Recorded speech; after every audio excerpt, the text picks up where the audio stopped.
Bakit ka nakaupo? Higa ka muna, Kara. Hi, Dennis. Hindi. Tatawagin ko muna yung doktor mo. Na-check na nila ako. Kamusta pakiramdam mo? Okay naman. Pero hindi ka raw umuwi? Nag-alala ko eh. Hanggang ngayon? Ano ka ba? Wala naman akong sakit. Sino hindi mag-aalala eh? Nag-uusap lang tayo tapos sabi mo hindi mo ko iiwan tapos bigla nagdugo yung ilong mo tapos bigla ka nahimatay sa harap ko. Siyempre, unang iisipin ko may sakit ka.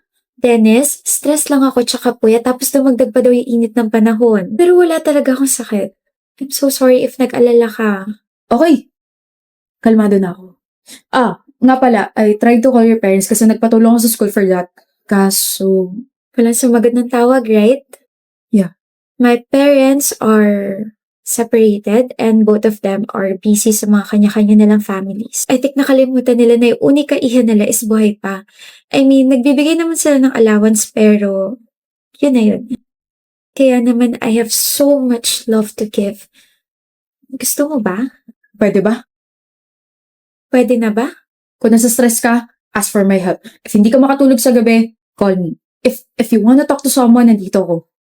And I'm so sorry for being harsh. I'm glad you're now opening yourself to me. Thank you, Dennis. Hindi. Thank you, Kara, for breaking my walls. Hello, Kara? Sabi mo kapag stress ako, hingi lang ako ng tulong sa'yo, di ba? Nasa ka? Ang bilis mo naman. Hinahawakan ko lang yung kamay mo kasi stress ka.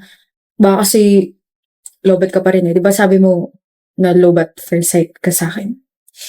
Ano problema? Sabay-sabay lang yung projects, yung assignments, and sa family. Gusto mo pag-usapan? Hindi na okay na to. Charge na ako gamit yung kamay mo. Gusto mo kumain? Bulaga!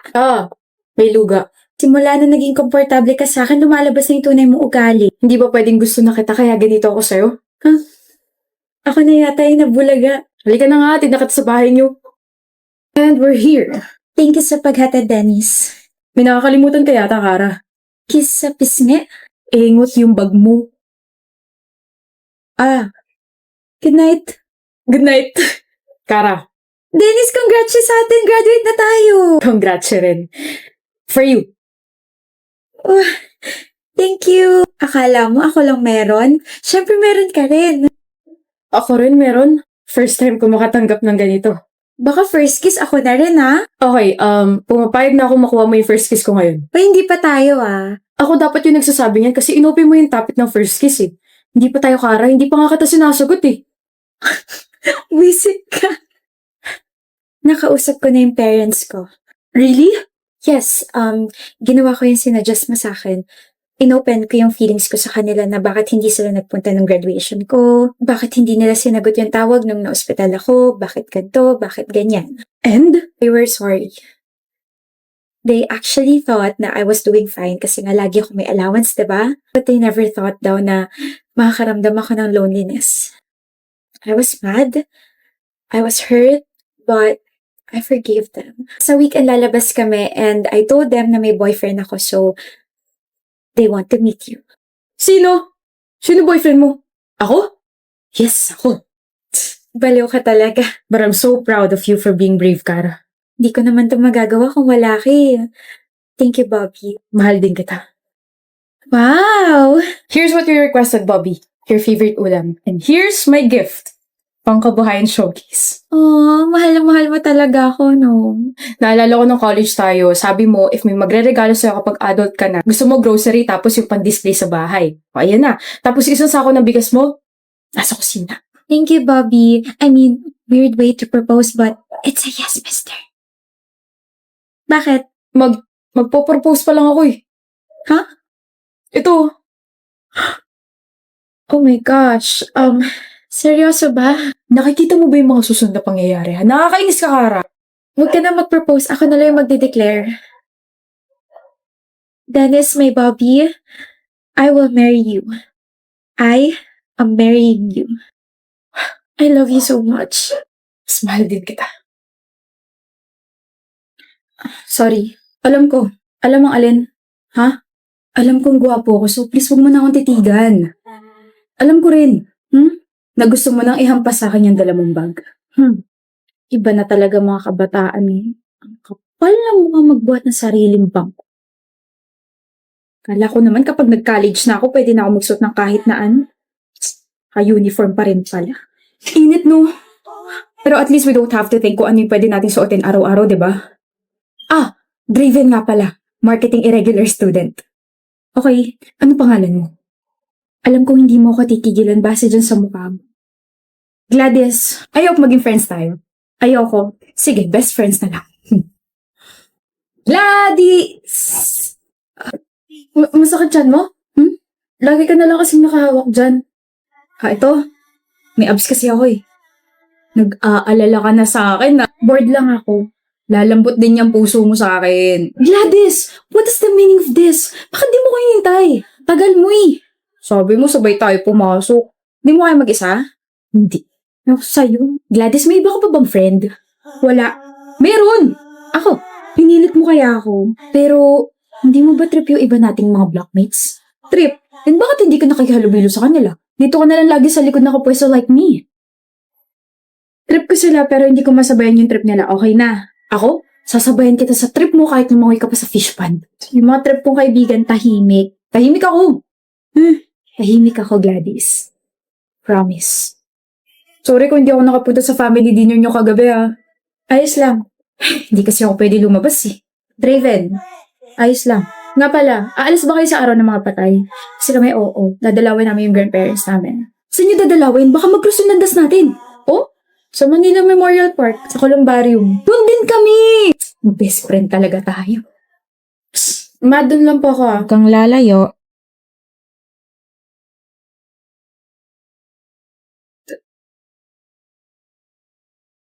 Draven Galvez. You know my brother? Oh? Brother? I'm sorry, I'm just surprised. First time kasi na may ibang tao lumapit sa vault niya. Draven Galvez? Draven Galvez, kilala mo ba siya? He doesn't have any friends, pero based from your reaction, parang kilalang kilala mo siya. Patay na siya. Huli ka na sa balita. Since last year pa, 2 saksak sa tiyan. He was murdered inside the campus. Gladys! Bakit nandito ka sa campus? Araw ng mga patay na. Bakit naka-uniform ka? Bakit? Totoo ba? Totoo bang patay ka na? Sorry, hindi ko sinabi. Naghihintay ako eh.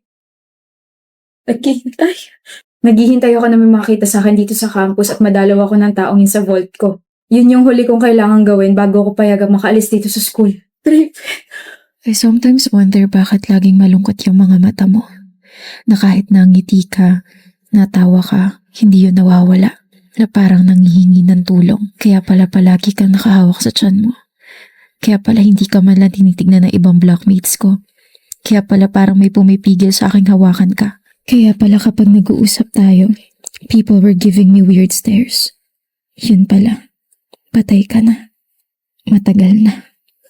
Takot ka na ba sa akin? Hindi ako nagsisisi sa Draven. Masaya ako na nakalala kita. Hindi ba pwede dito ka na lang?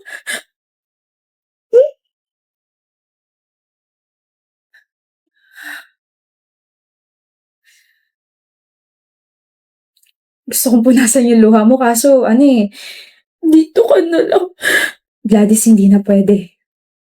Thank you. And sorry kung iiwan na kita rito Kailangan ko na magpahinga na tuluyan eh. Bye-bye, Gladys. Salamat sa lahat. And that's it.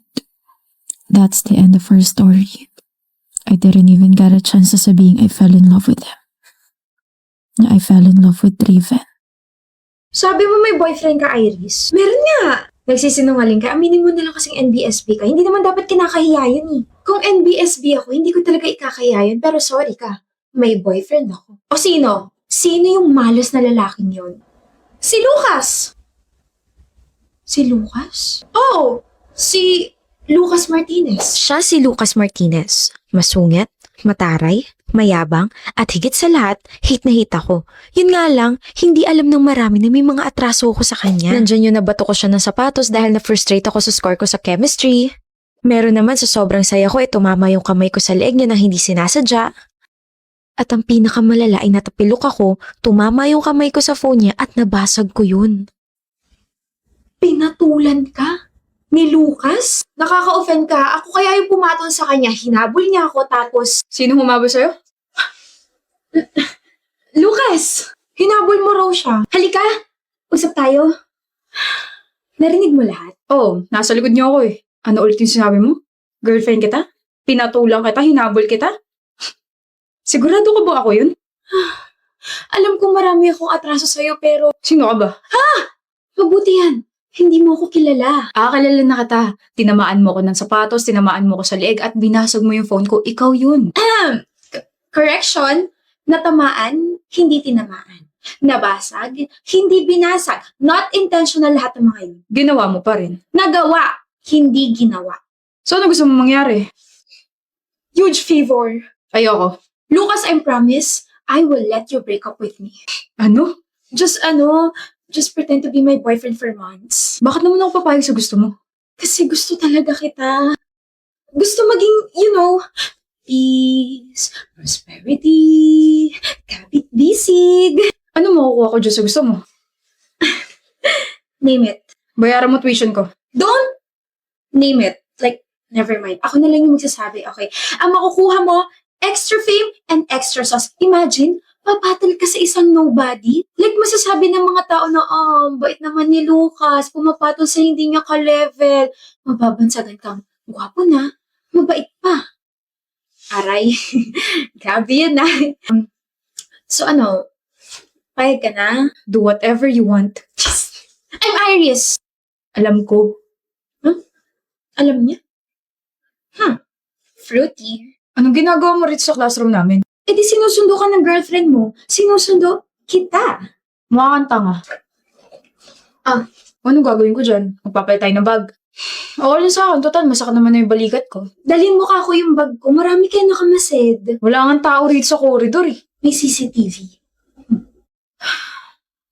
Uwi ka na? Obvious ba? Ano ba yan? Wala ka man lang baka sweet-sweet dyan. Like, ingat. Rar. Take care. Hindi ako mahilig sa matatamis. Ayan. Hatid mo ako. Bakit? May nakamasid pa ba sa atin? Wag na nga, Lucas. Baka nakaka-istorbo pa ako sa'yo. Baka, may lakad ka pa. Something like that. Anyway, thank you for today and thank you for the patience. Tandaan mo boyfriend pa rin kita sa Monday. Kaya mo to, Iris. May bag ka namang malaki. Kaya mo to. Ako to. Pwede mo naman kasi akong tawagin. Naiwan mo kasi yung paper bag mo. Okay ka lang ba? Halika, hatid na kita. Hindi na. Sa school lang naman valid yung deal natin eh. I insist. Pares din naman tayo ng way. Okay. Mag-isa ka lang ba sa apartment mo? Bakit mo natanong? Hindi kasama sa deal natin yan Sira, para ka kasing takot na ewan. Di ba mataray, masungit, tsaka mayabang ka? Don't tell me, nafu-fall ka na agad sa akin. Uy, kanina lang naging tayo Bawal ba maging concern? Grabe, Lucas, ang rupok mo pala. Huwag kang ma-fall, bawal yan. Hindi ako na-fall. Wala pa nga ako nilalabas na charm eh. You're charmless. Salamat sa paghatid, pwede ka na umalis. Hindi mo pa sinasabi yung totoong rason kung bakit gusto mo yung ganitong setup. You're scared of me tapos may mga atraso ka sa akin, Iris. I'm sure may mas malalim na rason pa kung bakit gusto mong gawin to. Actually, wala namang malalim na rason. Kaya ako to ginagawa kasi gusto ko lang talaga mapalapit sa'yo. And, ayun, gusto ko mapalapit sa'yo kasi gusto nga kita.